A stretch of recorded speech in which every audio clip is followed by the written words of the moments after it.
Hello hey guys, welcome back. आज हम discuss करेंगे जो हमारा यूपीएससी का एग्ज़ाम हुआ है आज, है ना, 2022 प्रीलिम्स जीएस का। 2022 का जो जीएस जनरल स्टडीज़ का पेपर 1 का एग्ज़ाम है, उसकी जो आंसर की है वो हम डिस्कस करेंगे। देखो, इसको एक एनालिसिस करते हैं किस तरह का एग्ज़ाम है। देखो, घर पे बैठ के इसको अटैम्प्ट करना, घर पे बैठ के देखना और वहाँ पे जाके देखना, दोनों में डिफरेंस रहता है। अब हर एक बंदा, हर एक इंस्टीट्यूट क्या करेगा, अपनी अपनी प्रेडिक्शंस करेगा। ये इतने वो हो जाएगी कट ऑफ। चलो ठीक है, उनका एक्सपीरियंस होएगा, किसी तरह से बता देंगे। लेकिन मुझे ये लगता है कि वहाँ पे प्रेशर में बैठ के इसको अटैम्प्ट करना और घर पे बैठ के बातें देखना और बोलना वो थोड़ा इजी हो जाता है। चलो, without wasting the time let's start the discussion. Number 1 question है rapid financing instrument and rapid credit facility. देखो, ये रैपिड फाइनेंसिंग इंस्ट्रूमेंट और रैपिड क्रेडिट फैसिलिटी है जो, ये सीधी सीधी बात, अगर आपने थोड़ा न्यूज़पेपर देखा होगा तो उसमें मे बी हमने इसको कवर किया था। जो हिंदू एनालिसिस हम करते हैं, अब मुझे याद नहीं है कौन सा हिंदू एनालिसिस था ना, कौन सी डेट का। अगर हुआ तो मैं आपको वो भी प्रोवाइड करूंगा कि कौन से में हमने डिस्कस किया था। ये चीज़ थी आईएमएफ के द्वारा, इंटरनेशनल मॉनेटरी फंड। ठीक, अब number 2, with reference to the Indian economy, consider the following statement। कहते जी, एन इंक्रीज इन द नीर इंडिकेट्स द एप्रिसिएशन ऑफ रूपी। एप्रिसिएशन ऑफ रूपी का मतलब क्या है? $1 अगर 70 रुपीज़ का है तो अगर $1 60 रुपीज़ का हो जाए, मैं इस चीज़ को बोलूँगा एप्रिसिएशन। तो अगर इंक्रीज़ हो रहा है नीर, तो हमें क्या पता लगता है कि भाई ये एप्रिशिएट हो रहा है हमारा रूपी। तो ये जो चीज़ है ये हमें बिल्कुल सही है, ये वाला option. Number 2, an increase in REER indicates a improvement in trade competitiveness. ठीक है, मैं आपको बता दूं, ये जो नीर और रीर के बारे में अगर हम बात करते हैं तो ट्रेड कॉम्पिटिटिवनेस के बारे में इसमें कोई भी चीज़ हमें नहीं पता लगती। तो ट्रेड कॉम्पिटिटिवनेस वाला जो ऑप्शन है यहाँ पे हमारा क्या हो जाएगा? गलत हो जाएगा। ठीक है जी, अगर हमारा सेकेंड ऑप्शन यहाँ पे क्या है? गलत है। अगर हमारा यहाँ पे सेकेंड ऑप्शन गलत है तो यस, हमारा आंसर क्या बनेगा? 1 और 3। An increasing trend in domestic inflation relative to inflation in other countries is likely to cause an increasing divergence between near and rear। Number 3 है with reference to the Indian economy। ठीक है जी, बड़ा easy, यहाँ पे easy तो नहीं बोल सकते, चलो पढ़ते हैं पहले। Indian economy, consider the following statement. यहाँ पे बात कर रहे हैं, कहते हैं if the inflation is too high, reserve bank of India is likely to buy government securities. तो अगर इन्फ्लेशन बहुत ज़्यादा हाई है तो वो जो गवर्नमेंट सिक्योरिटीज़ मार्केट में पड़ी हैं उसको ये क्या करेगा? बाय कर लेगा। तो आपको पता है अगर बाय करेगा तो मार्केट में और पैसा जाएगा और मनी सप्लाई तेज होएगी, मनी सप्लाई इंक्रीज होने से इन्फ्लेशन तो और बढ़ेगी। तो पहला ऑप्शन क्या हो जाएगा? गलत हो जाएगा। ये हमने प्रॉपर डिस्कस किया। अगर पहला ही ऑप्शन गलत है यहाँ पे तो obviously answer will be B. तो उसको दूसरा और देखने को तो जरूरत नहीं पड़ेगी। ठीक है, तो with reference to the G20 common framework, G20 common framework की अगर हम यहाँ पे बात करें, consider the following statement. It is an initiative endorsed by the G20 together with the Paris club. ठीक है, ये ऑप्शन बिल्कुल सही है। ठीक है, इनिशिएटिव ये इंडोर्स किया था पेरिस क्लब ने। फिर उसके बाद में it is an initiative to support low income countries with unsustainable debt. ये दोनों के दोनों ऑप्शन जो हैं मेरी तरफ से, मुझे ये लगता है कि ये दोनों के दोनों ऑप्शंस ठीक हैं। अब इसको एक करंट अफेयर्स में डिस्कस किया था जिसमें पूरे साल के या फिर 6 महीने के जो करंट अफेयर हमने डिस्कस करने स्टार्ट किए थे उसमें ये क्वेश्चन था। अब चेक कर सकते हैं। Number 5, with reference to the Indian economy, what are the advantages of the inflation index bonds। अभी इन्फ्लेशन इंडेक्स बॉन्ड्स होते क्या है? इन्फ्लेशन इंडेक्स बॉन्ड्स होते हैं, जितनी इन्फ्लेशन मार्केट में इंक्रीज होती जाएगी उतनी जो उसकी इंटरेस्ट रेट है वो बढ़ती जाएगी। जैसे सपोज कर लो, इंटरेस्ट रेट किस तरह से डिटरमिन होएगी? जितनी इन्फ्लेशन मार्केट में चल रही है, अगर 5 है तो 5%, नहीं 6% हो जाएगी, नहीं 7% हो जाएगी। इस तरह से जो इंटरेस्ट रेट है वो चलती है। तो इसके फायदे क्या होंगे? गवर्नमेंट कैन रिड्यूस दी, यहाँ पे वो बोल रहे हैं जो गवर्नमेंट है वो रिड्यूस कर सकती है coupon rate on it's borrowing by way of inflation index bonds. जो कूपन रेट है उसको हम क्या कर सकते हैं? यहाँ पे रिड्यूस कर सकते हैं बाय वे ऑफ आईआईबीज। ये बिल्कुल सही चीज़ है। नंबर 2, यहाँ पे अगर हम बात करें, आईआईबीज हैं जो provide protection to the investor from uncertainty regarding inflation. मैंने आपको क्या बताया? उतनी इंटरेस्ट रेट बढ़ती जाएगी। मतलब क्या है? जितने का आपने आज बॉन्ड खरीदा गवर्नमेंट का उससे ज़्यादा मिलेगा अगर इन्फ्लेशन इंक्रीज हो रही है। तो ऑब्वियसली इन्वेस्टर प्रोटेक्ट है। सेकेंड ठीक, ये भी ठीक, ये भी ठीक, ये भी ठीक हो सकता है। 1 हमें पता है बिल्कुल ठीक है। तो हमारा ये गलत हो गया, या तो डी ऑप्शन बनेगा या ए ऑप्शन बनेगा। Number 3, the interest received as well as capital gains on IIBs are not taxable. ये बिल्कुल गलत है। देखो हर एक चीज़ टैक्सेबल है, तो अगर ये ऑप्शन गलत, 1 and 2 will be the correct answer. Number 6, with reference to the foreign owned e commerce, ठीक है, foreign owned e commerce firms operating in India, जो फॉरेन ओन्ड बाहर वाले लोगों ने ई कमर्स कंपनीज यहाँ पे ऑपरेट कर रहे हैं, उनके लिए क्या बात है। They can sell their own goods in addition to offering their platform as market places, ठीक है। ई कमर्स जो फर्म्स है they can sell their own products, वो अपने प्रोडक्ट्स को सेल कर सकते हैं in addition to offering their platforms as market place. पहली चीज़ तो यहाँ पे ये बोली जा रही है, ठीक है जी। नंबर टू की अगर हम यहाँ पे बात करें तो यहाँ पे जो चीज़ आती है मेनली, यहाँ पे बोलते हैं the degree to which they can own big sellers on their platform is limited. Foreign owned e commerce firms है जो operating in India, which of the following statement are correct. तो the degree to which they can own big sellers on their platforms is limited, the degree of to which they can own big sellers, तो ये option हमारा सही हो जाएगा। यहाँ पे दे can sell their own goods in addition to offering their platforms as market place. अगर मैं बात करूँ फॉरेन ओन्ड वाली, तो फॉरेन इन्वेस्टमेंट हमने उसमें नहीं रखा हुआ अगर कोई बंदा अपने आप से कोई यहाँ पे चीज़ को करता है, ठीक है। तो ये क्या हो जाएगा हमारा, गलत हो जाएगा, क्योंकि ये जो चीज़ है ये B2B में नहीं आती, ये B2C में आएगी। तो answer will be the 2 only. 6th का यहाँ पे मेरे हिसाब से सेकंड बनना चाहिए, ठीक है जी, B बनना चाहिए।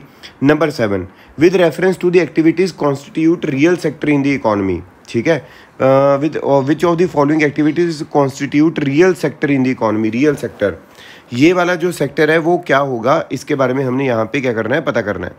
तो रियल सेक्टर कौन कौन सा होता है यहाँ पे हम बात करेंगे। रियल सेक्टर में 7th का हमारा जो आंसर है वो क्या होना चाहिए, जो मैं मतलब अगर हम बात करें रियल सेक्टर होता क्या है, वो सेक्टर जो मतलब जो डील करता है प्रोडक्शन साइड पे, वाइल दी जो नॉमिनल इकॉनमी होती है वो डील करती है फाइनेंशियल साइड पे। तो जो प्रोडक्शन साइड पे डील करता है उसके बारे में देखते हैं। यहाँ पे प्रोडक्शन साइड पे कौन करेगा, फार्मर्स हार्वेस्टिंग देयर क्रॉप्स, ये बिल्कुल सही हो जाएगा। Textile mills converting raw cotton into fabrics, मैंने आपको बोला प्रोडक्शन साइड, फाइनेंशियल साइड नहीं, production side. Financial side commercial bank lending money to a trading company, ये गलत हो जाएगा क्योंकि ये कौन सा हो गया, ये नॉमिनल इकोनॉमी हो गया जो फाइनेंशियल साइड पे काम करती है, ठीक है जी। और इसके बाद में कॉर्पोरेट बॉडी इशूइंग रुपी डिनोमिनेटेड बॉन्ड ओवरसीज, तो ये भी क्या हो जाएगा, गलत हो जाएगा। अगर तीसरा गलत है वैसे भी सारा ये जो प्रोग्राम है वो गलत हो जाता है। So the answer will be the A, ठीक है। अगले क्वेश्चन की तरफ चलते हैं। Which one of the following situation best reflect indirect transfers often talked about in media recent with reference to India. Indirect transfers क्या होते हैं, an Indian company investing in a foreign enterprises and paying taxes to the foreign country on the profit arising out of its investment, ठीक है। पहली चीज़ तो indirect transfer ये बोल रहे हैं। Number 2, a foreign company investing in India and paying taxes to the country of its base on the profit arising of its investment, यहाँ पे एक ऑप्शन ये बताया जा रहा है। फिर उसके बाद में Indian company purchase tangible asset in foreign country, नहीं।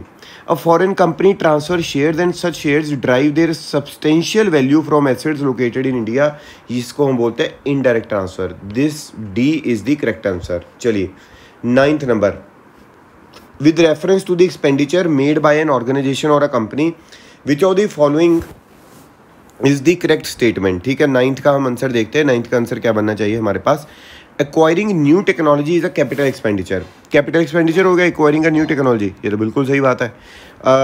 नंबर 2 की अगर हम यहाँ पे बात करें, debt financing is considered capital expenditure, debt को फाइनेंस करना capital expenditure, while equity financing is considered as revenue expenditure. ये जो ऑप्शन है यहाँ पे क्या हो जाएगा, गलत हो जाएगा, क्योंकि डेट फाइनेंसिंग और इक्विटी फाइनेंसिंग दोनों को हम क्या उनसा एक्सपेंडिचर बोलते हैं, कैपिटल एक्सपेंडिचर बोलते हैं। तो ये ऑप्शन गलत है और पहला ऑप्शन हमारा 9th यहाँ पे क्या हो जाएगा, सही हो जाएगा।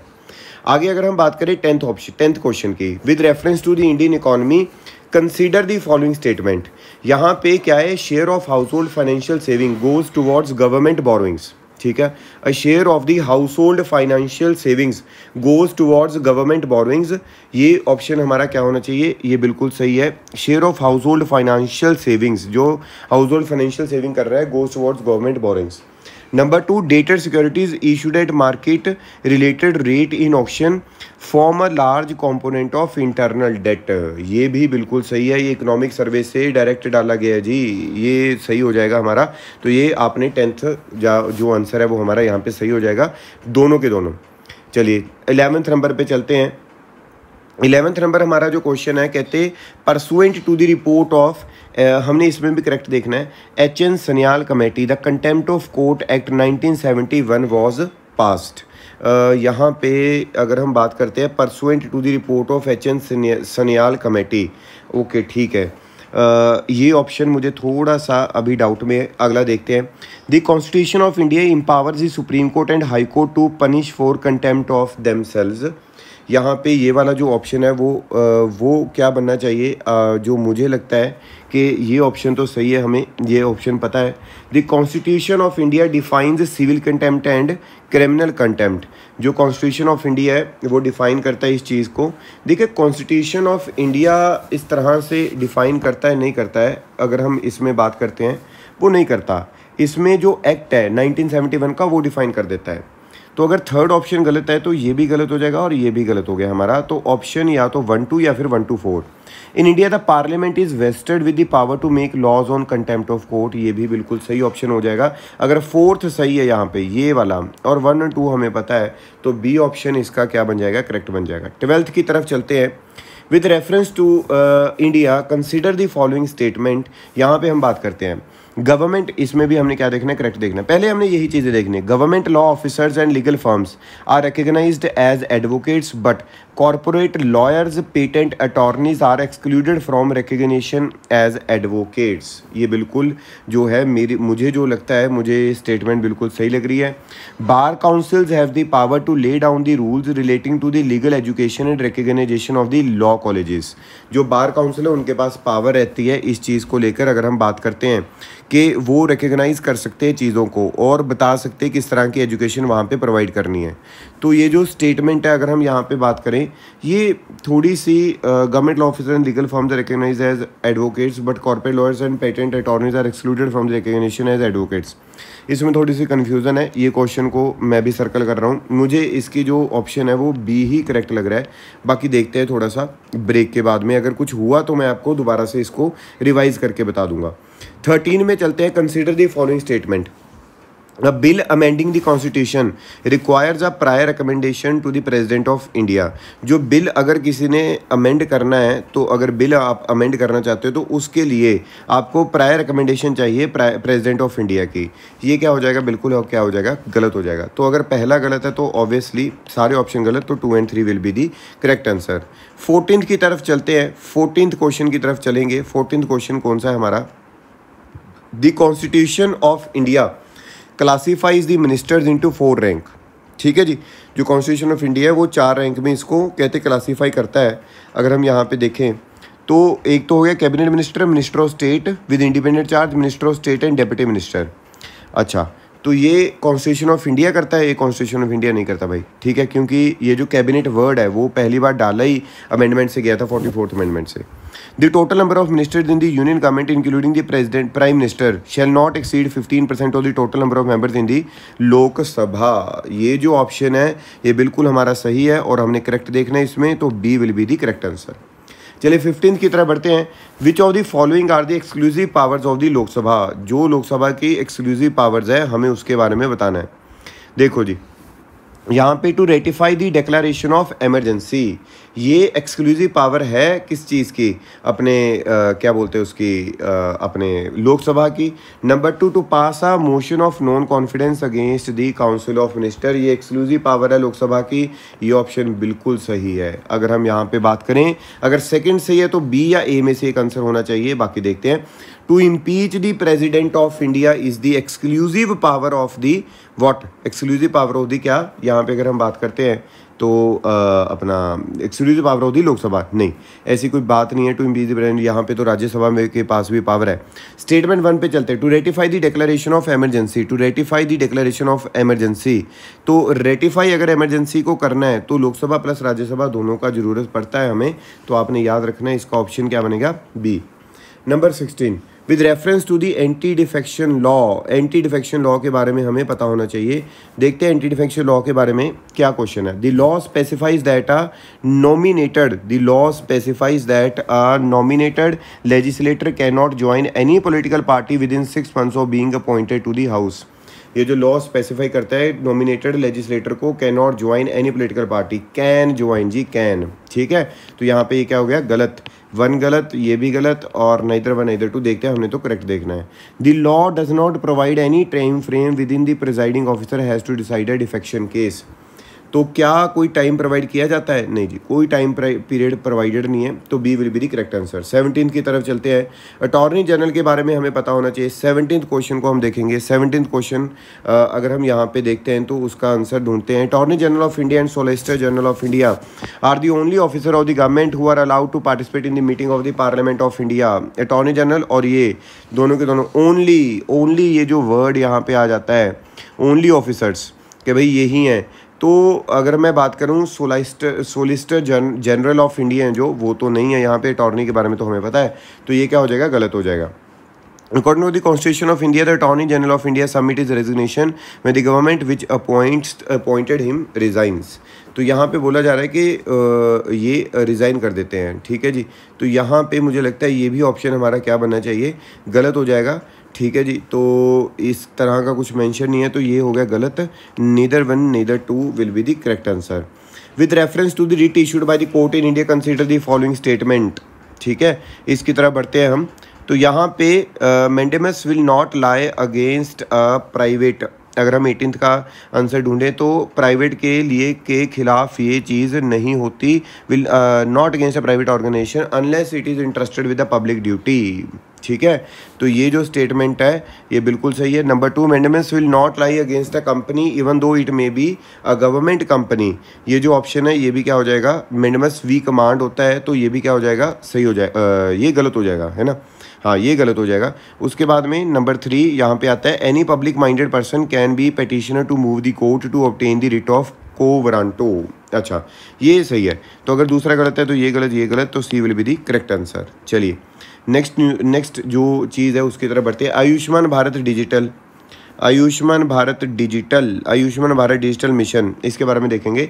Private and public hospitals must adopt it, ठीक है। यहाँ पे इन्होंने पहली चीज़ तो यही बोली कि जो प्राइवेट और पब्लिक ऑफिस है उनको ये अडॉप्ट करना चाहिए, और ये क्या है, वो कहते हैं एक तरह से मस्ट मतलब मैंडेटरी वाली पोजीशन यहाँ पे बोल रहे हैं। ये ऑप्शन गलत है जी, यहाँ पे ये गलत, तो answer will be the B answer, ठीक है। 20th question, with reference to the deputy speaker of Lok Sabha consider the following statement. Deputy speaker के बारे में हमें प्रॉपर तरीके से पता होना चाहिए यहाँ पे। चलिए देखते हैं इसका आंसर क्या बनना चाहिए हमारे में। तो इसका आंसर क्या बनना चाहिए, देखते हैं।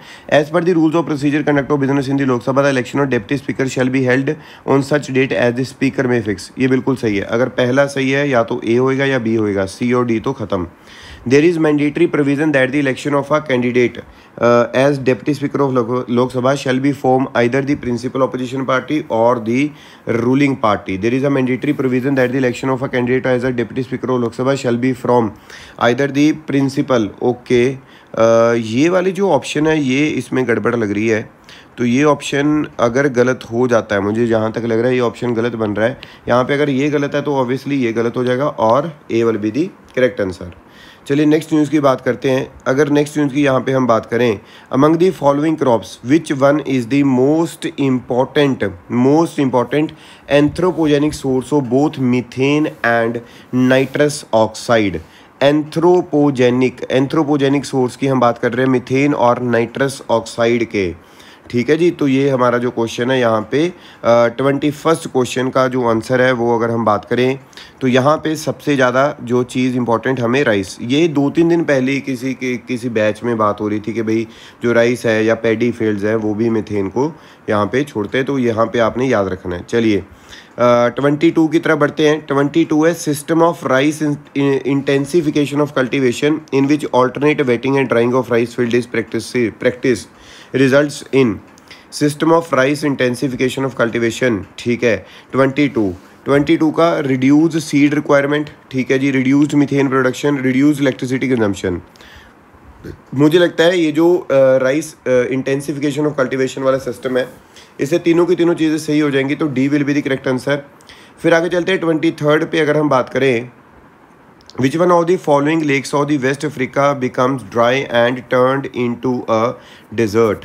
तो डेजर्ट में कौन सी जो चीज़ है, कौन सी लेक है वो कन्वर्ट हो गई है। पहली चीज़ लेक विक्टोरिया, तो लेक विक्टोरिया तो अभी तक ऐसा तो कोई न्यूज़ नहीं आई यार, है ना। अब मतलब अगर थोड़ा सा भी हम पढ़ के जाते हैं तो इतना हमें पता रहता है कि यार इस तरह की लेक विक्टोरिया के बारे में न्यूज़ नहीं आई कि वो ड्राई हो चुकी है। चलो आगे देखते हैं भाई। आगे हमारे पास यहाँ पे आता है लेक फागुबीन। ये बिल्कुल सही बात है, क्योंकि इसमें अगर मैं बात करूं, ये लेक फागुबीन है मतलब अपना नाइजर रिवर है ना, जो फ्लड होती है तो लेक फागुबीन वो एक्सपीरियंस करती है फ्लक्चुएटिंग वाटर लेवल्स। तो अगर हम यहाँ पे बात करते हैं तो वेस्ट अफ्रीका की यही लेक है जो कि क्या हो रही है, ड्राई हो रही है और टर्न इनटू अ डेजर्ट। ठीक है जी, तो यहाँ पे आपने याद रखना, और ये आपको माली में मिलती है। ठीक है, चलो बी आंसर 24 का यहाँ पे हमने देखना है गांधी कोटा केनिन और south India was created by one of the following river. किस रिवर से बना हुआ है केनिन? ठीक है जी, तो अगर हम यहाँ पे बात करें, आपको मे बी पता होगा इसका आंसर, वो रिवर है पेनार रिवर, है ना, पेनार रिवर। इससे जो है ये जो अपना प्रोडक्ट है, ये जो ग्रैंड केनिन है, ये इस चीज़ की ये बनी हुई है। चलो नेक्स्ट न्यूज़ की बात करते हैं। नेक्स्ट न्यूज़ यहाँ पे आती है, consider the following pairs peak mountains. Number 1 Namcha Barwa Garhwal Himalayas, Nanda Devi Kumaon Himalayas और नौकरेक सिक्किम हिमालयाज। तो इसमें ऑप्शन हमारा कौन सा सही बनना चाहिए? अगर हम बात करें नामचा बारवा के बारे में, है ना, तो अगर हम बात करते हैं नामचा बारवा, ये जो तिब्बत वाला पॉइंट आ जाता है हमारा, है ना, जो साउथ ईस्टर्न पार्ट आ जाता है, उधर वाली साइड पे हमें देखने को मिलता है। सो गढ़वाल हिमालयज में ये नहीं है, तो अगर एक गलत है तो ये भी गलत, ये भी गलत। नंबर 2 नंदा देवी कुमाऊं हिमालयाज, ये बिल्कुल सही हो जाएगा। अगर ये सही है तो तीसरा अपने आप ही क्या हो गया, गलत हो गया। ठीक है जी, तो आपने इस चीज़ को क्या करना है, यहाँ पे याद रखना है। तो ये मेघालय प्लेटू का पार्ट है। ठीक है, इस चीज़ को आप याद रखोगे। चलो अगली वीडियो में इसी वीडियो के बाद में आपको मिलेगी। अभी इसी को अपलोड करती है 25 क्वेश्चन तक।